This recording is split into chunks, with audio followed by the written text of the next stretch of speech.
It's often assumed that if you park responsibly, keep a low profile, and don't cause trouble, you'll usually be left alone. That doesn't really seem to match what happens in practice. A place can be fine one day and off limits the next. Nothing may have changed about your behaviour at all. What changes is that somebody notices. Because once you actually try to live in a vehicle or a boat full time, visibility becomes its own problem. Are you being moved on because you've done something wrong, or simply because you've been seen?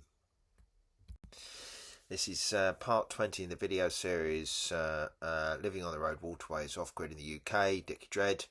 And we're on chapter 3, Living on the Land or Water, Parking Up and Planning Reality. And today we talk about when things go wrong. Right. Like me forgetting to open the fucking book. Right.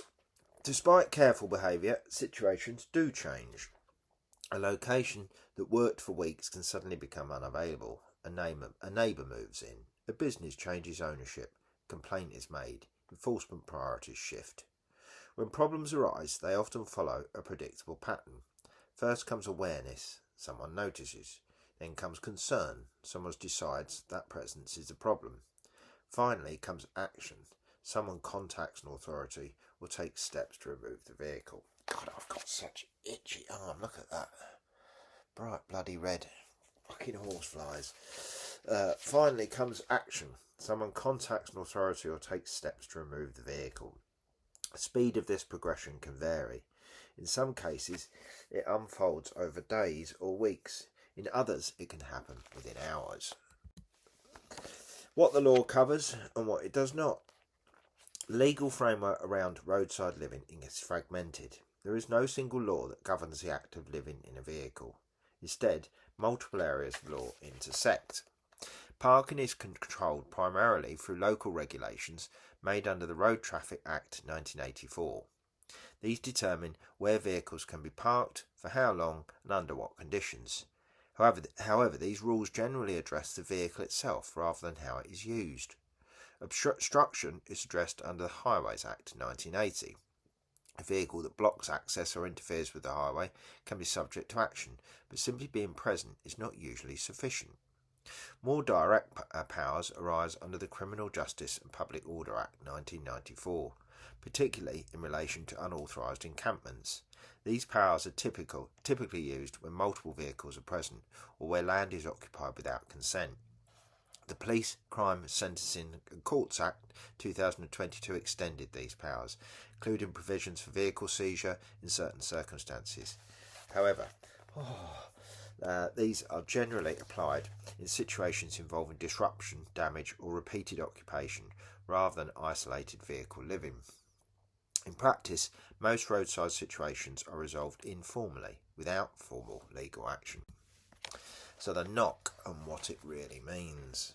At some point, most people experience a knock on the door. It may come from police, council officers, security staff or local residents. In many cases, the knock is not the beginning of a formal enforcement, but a signal that the threshold has been crossed. Someone has noticed, and someone has decided that presence is no longer acceptable. How this is handled matters. Responding calmly and leaving without confrontation usually prevents escalation. Staying, arguing or attempting to assert rights in the moment often leads to increased pressure. Over time, these interactions become part of the rhythm of lifestyle rather than exceptional events. On the water, the knock may come in different forms: a visit from a navigation officer, a notice on the boat, or communication regarding licence complaint, or more in duration. The gradual pull towards land. For some, limitations of movement, whether on roads or waterways, begin to accumulate. This can lead towards land or towards a more formal mooring arrangement. Land represents the possibility of control, a place where you cannot simply be asked to move on, a place where you can build systems, store equipment and establish some degree of permanence. But land introduces a different system entirely. So most roadside enforcement doesn't begin with laws, notices or court orders. It begins with visibility. And if that's true, then the real challenge of vehicle living may not be finding somewhere to park. maybe managing the point at which somebody decides you shouldn't be there, which means the issue may not just be parking, enforcement or roadside living. It might actually be about who gets to occupy space outside the normal housing system. So how much freedom do we really have to live differently? Well, not a lot, I think.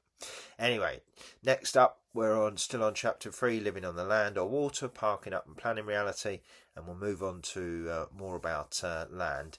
We'll move on to planning law and the reality of ownership, caravans, mobile homes and the grey area, using land quietly, the unofficial stage, and development and change of use and enforcement. And then the one after that, we're going to start looking at how to get land and what to look out for and things like that.